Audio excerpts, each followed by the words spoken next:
ఇవాళ అత్యంత నాన్సెన్స్ నన్ను అట్రాక్ట్ చేస్తున్నప్పుడు యూట్యూబ్లో కానీ ఇంకో చోట కానీ how can I control my self? 50 ఏళ్ళు వచ్చిన నాకే కంట్రోల్ కష్టమైనప్పుడు ఒక 19 ఇయర్స్ అబ్బాయికి అమ్మాయికి ఎంత కష్టం? అందుకని ఇవాళ సొసైటీలో ఒక వ్యాక్సినేషను, మాస్క్, శానిటైజర్ లేదు. ఓకే. ఏమిటా వ్యాక్సినేషన్ అంటే ఎడ్యుకేషన్, అంటే టీచర్లు, లెక్చరర్లు, స్కూళ్ళు. ఏమిటా మాస్క్ అంటే అమ్మా నాన్న. ఏమిటా శానిటైజరు అంటే ఒక కుటుంబ సభ్యులు లేదా మంచి మాటలు చెప్పే వాళ్ళ సాంగత్యం. ఇవాళ ఎక్కడుంది? నువ్వు నేను కష్టపడి ఒక ఇంటర్వ్యూ చేద్దాం అబ్బా, ఆ ఇంటర్వ్యూలో మంచి మాటలే మాట్లాడదాం, ఎన్ని వస్తాయి వ్యూస్? అదేదో నువ్వు కుమారి ఆంటీ ఇంటర్వ్యూ చేసుకుంటే బెస్ట్ కదా, 5 లక్షల వ్యూస్ వస్తాయి కదా. అవును. ఒక సింగర్ని ఎవరినో కూర్చోబెట్టో లేదా ఒక బ్రేకప్ అయిపోయినా, నువ్వు ఇంకా ముసలోని నన్ను అడుగుతున్నావు కానీ బ్రేకప్ అయిపోయిన ఒక అమ్మాయినో అబ్బాయిని కూర్చోబెట్టి నీ లవ్ ఎలా ఫెయిల్ అయిందని నువ్వు వీడియో పెట్టించు. ఆ అమ్మాయి ఎక్స్ బాయ్ ఫ్రెండ్ గురించి చెప్పిన మాటలు నువ్వు క్యాప్చర్ చేసి వీడియో పెట్టు. నాకు తెలిసి బోల్డ్ వస్తాయి వ్యూస్. సో మంచికి రావు.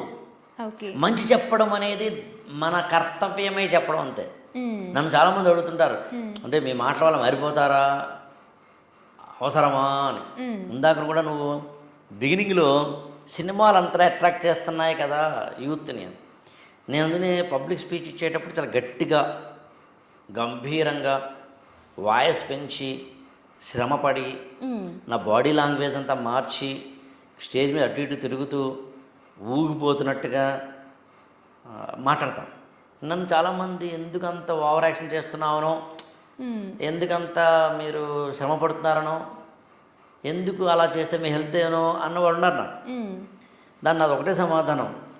ఆ పక్కన మ్యూజిక్ బ్యాక్గ్రౌండ్ తోటి, సాంగులతోటి, ఒక అమ్మాయి ఎక్స్పోజింగ్ తోటి, బూత్ మాటలతోటి, ఒక లవ్ అఫేర్ తోటి, ఒక మంచి క్వాలిటీ కెమెరాతోటి, మంచి అత్యద్భుతమైన స్టోరీ స్క్రీన్ ప్లే తోటి, మంచి హీరో హీరోయిన్లతోటి, మంచి క్యాస్టింగ్ తోటి, ఒక సినిమానో, ఒక యూట్యూబ్ ఛానల్లో, ఒక ఓటీటీ ప్లాట్ఫామో, ఒక సోషల్ మీడియానో అట్రాక్ట్ చేస్తున్నప్పుడు, వాళ్ళతో సమానంగా నేను కూడా వాళ్ళు చెడ్డ వైపు అట్రాక్ట్ చేస్తున్నప్పుడు నేను మంచి వైపు అట్రాక్ట్ చేయాలంటే నేను ఇంత కష్టపడక తప్పదు. నేను మామూలుగా మీ ఇష్టం అండి, మీరు బాగా చదివితే చదవండి అనడానికి నేను రౌద్రంగా చెప్పడానికి తేడా. So this is the simple equation. మంచి చెప్పాలనుకుంటున్నాను కాబట్టి వాడు వినడం వెనకప్పుడు వాడి సంబంధించిన సమస్య. వినమని మనం ఎలా అంటాం? మన కడుపు పుట్టిన పిల్లలే మన మాట వినట్లేదు. అందుకని సమాజం మారుతున్న సమాజాన్ని మారద్దనలే మనం. మారుతున్న సమాజానికి వ్యాక్సినేషన్ ఇస్తున్నామా లేదా, శానిటైజర్ ఇస్తున్నామా లేదా, లేకపోతే మనం డోలో 650 ఇస్తున్నామా లేదా, లేకపోతే మనం మాస్క్లు ఇస్తున్నామా లేదా అనేది పాయింట్. ఇవాళ అన్ఫార్చునేట్లీ వాట్ వీఆర్ డూయింగ్ అంటే అదే చేస్తున్నాం. సమాజాన్ని అది ఇవ్వట్లేదు. మనం ఎడ్యుకేషన్ సరిగ్గా ఇవ్వటం లేదు, పేరెంటింగ్ సరిగ్గా ఇవ్వటం లేదు. సో ప్రతి చోట మనం ఇంకోటి ఏంటంటే, మీరు ప్రశ్న అడగాల్సిన అవసరం కూడా నేను చాలా సమాధానం చెప్తున్నాను కానీ మనందరం మీరు గమనించారు లేదో ఆర్టిఫిషియాలిటీకి బాగా అలవాటు పడిపోయాం. మీకు బెస్ట్ ఎగ్జాంపుల్ చెప్తా. మామూలుగా నేను అడుగుతున్నాను నిన్ను, నువ్వు చెప్పాలి నాకు. మనిద్దరు ఇంటర్వ్యూ చేస్తున్నాం. పాడ్కాస్ట్ అని ఈ మధ్యన కొత్తగా ఒకటి వచ్చింది, నీకు ఐడియా ఉంటుంది. ఇక్కడ ఓ మైక్ పెడతాడు, నీకో మైక్ పెడతాడు. కెమెరామెన్ చెప్పాలి, ఇద్దరు ఉన్నారు ఇక్కడ. ఆల్రెడీ మన ఇద్దరం కనుక వీడియో క్యామ్లో కనుక క్యాప్చర్ అవుతుంటే మన వాయిస్ని వీడియో కెమెరాయే క్యాప్చర్ చేసుకుంటుంది. మరి ఈ మైక్ దేనికి? ఈ మైక్ ఉంటే జనాలు చూస్తున్నారట. అంటే ఫూల్స్ కదా. మార్పు, కొత్తదనాన్ని కోరుకుంటున్నారు.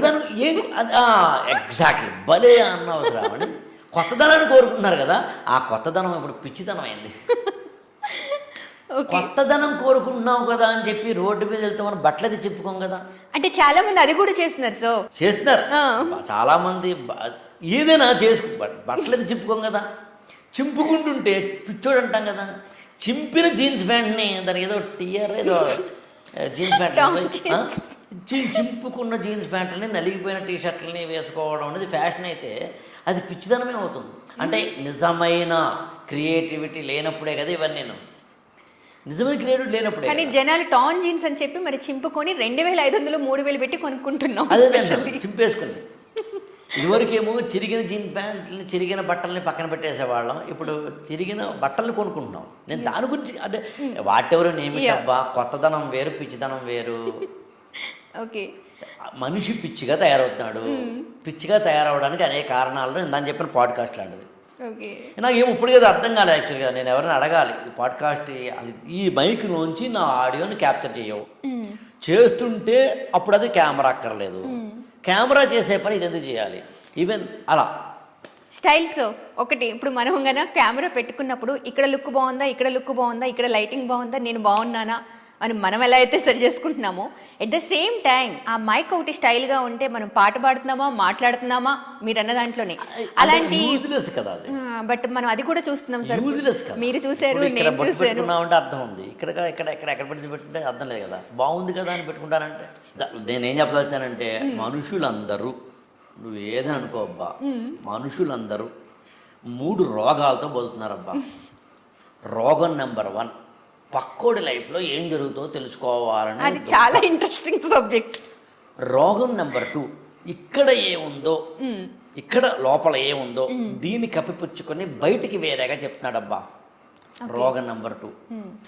రోగం నెంబర్ 3, నేనేంటి, నా జీవితం ఏంటి, నా జీవితాన్ని ఇంకా అందంగా మలుచుకోవడం ఎలాగా అనేది మర్చిపోతున్నాడబ్బా. ఓకే, మీరు కావాలంటే చూడండి ఎన్ని తమ్మునేల్స్ పెట్టారు. ఇప్పుడు మనతో ఏదైనా మాట్లాడు, తమ్మునేల్స్లో మాత్రం నేను ₹1,00,00,000 సంపాదించాను పెట్టి తమ్మనే చూస్తారు జనాలు. నేను ₹1,00,00,000 సంపాదించంటే నీకెందుకు రాబోయ్ ఆలోచన లేదే. నన్ను లక్షల వ్యూస్ ఉంటాయి. ఆ రాత్రి ఏం జరిగిందంటే అని పెట్టు, 1,000లో లక్షల వ్యూస్ ఉంటాయి. ఆ రాత్రి ఏం జరిగింది, మహా అయితే పండు తిన్నానేమో. సో అంటే నాన్ సెన్స్. నీ లైఫ్లో ఏం జరుగుతుంది, అందుకనే నువ్వు కావాలంటే గమనించు, కన్నీరు కార్చిన వీడియోలు ఎక్కువగా వ్యూస్ వస్తాయి కావాలంటే చూడు. అందుకనే మీది లవ్ అఫైర్ ఏమైంది అని నన్ను అడిగితే ఆ రోజున నువ్వు నమ్మవలసి రావని అంటే ఇప్పుడు ఇది కూడా మీరు తమ్ముళ్ళు వేస్తా తెలిసింది నాకు. ఏడ్ చేసిన ఆకలి రాఘవేంద్ర ఏంటి బోరుని ఏడ్ చేస్తాడు వీడు. అంటే బోరుని ఏడ్ చేస్తే నీకు వ్యూస్ వస్తున్నాయి, కోట్లు సంపాదిస్తే వ్యూస్ వస్తున్నాయి. నా యొక్క లవ్ ఉంటే నీకు వ్యూస్ వస్తున్నాయి, నా లవ్ బ్రేకప్ అయితే వ్యూస్ వస్తున్నాయి. నేను కనుక నా యొక్క లవ్ అఫైర్ ఎలా ఫెయిల్ అయిందో నీకు పొసగుచ్చినట్టు వివరిస్తే వ్యూస్ వస్తున్నాయి. నేను ఎవరినో విమర్శిస్తే వ్యూస్ వస్తున్నాయి, నేను ఎవరినైనా తిడితే వ్యూస్ వస్తున్నాయి, నేను బండబూతులు తిడితే వ్యూస్ వస్తున్నాయి. మంత్రి గారు కూడా బండబూతులతోటి మాట్లాడితే ఇవాళ మనకి చాలా గొప్పగా చూస్తున్నాం. ఎవరైనా హోమ్ టూర్ పెడితే మనకి వ్యూస్ వస్తున్నాయి. ఆమె హోమ్లో ఏముందో నీకెందుకురా అని అర్థం చేసుకోనంతగా. అందులో మీ మధ్యన కావాలంటే చూడండి, చాలామంది రీల్స్ యూట్యూబ్లో షార్ట్స్ పెట్టే వాళ్ళు కూడా మీరు క్లోజ్గా అబ్జర్వ్ చేయండి, వాళ్ళ పర్సనల్ లైఫ్ని పెడుతున్నారు. బాత్రూంలోంచి బయటకు వస్తూ బెడ్రూమ్లోకి వెళ్తున్న అమ్మాయి, నేను మాట్లాడుతుంది ఎవరో హాలీవుడ్ బాలీవుడ్లో కాదు, మన తెలుగింటి వారి గురించి. వైఫ్ అండ్ హస్బెండ్లు కూడా ఒక ఇక్కడి నుంచి చెప్పడం మొదలు పెడితే నేను కూడా మాట్లాడకూడని అంశాలని. అంటే ఇక్కడ మాట్లాడకూడదు సభ్యత వల్ల, ఒక కెమెరా ముందు కొన్ని మాట్లాడకూడదు అంతే. అదేంటంటే ఇప్పుడు అది ఎలా ఉంటుందంటే బట్టలు ఎందుకు వేసుకోవాలి అసలు. నేను రామ్ గోపాల్ వర్మ గారితో ఒక ఇంటర్వ్యూ నేను అడిగాను, నేను బట్టలు ఎలా వేసుకోవాలి అనే హక్కు మానవుడికి ఉందేమో కానీ అసలు బట్టలే వేసుకోవాలనే హక్కు లేదు. కాబట్టి నా ఇష్టం వచ్చినట్టు నేను బతుకుతాననే దానికి కూడా ఒక లైన్ ఉంది. కాబట్టి బట్టలే వేసుకొని ఎవడంటున్నాడు ఇక్కడ అంటలేదే. There is a limit. టెంపుల్కి వెళ్ళినప్పుడు ఒక డ్రెస్ ఉంటుంది, పార్టీకి వెళ్ళినప్పుడు వేరే డ్రెస్ ఉంటుంది. సో పార్టీని బట్టి మారుతోంది, ప్లేస్ని బట్టి మారుతోంది, పెర్సన్ బట్టి మారుతోంది. మరి మనం అసలు మనిషి అనేవాడు అర్థమే అది. సబ్స్క్రైబ్ చేయండి. Please do subscribe to Please like, share and subscribe to top Telugu TV. Top Telugu TV. Top Telugu TV.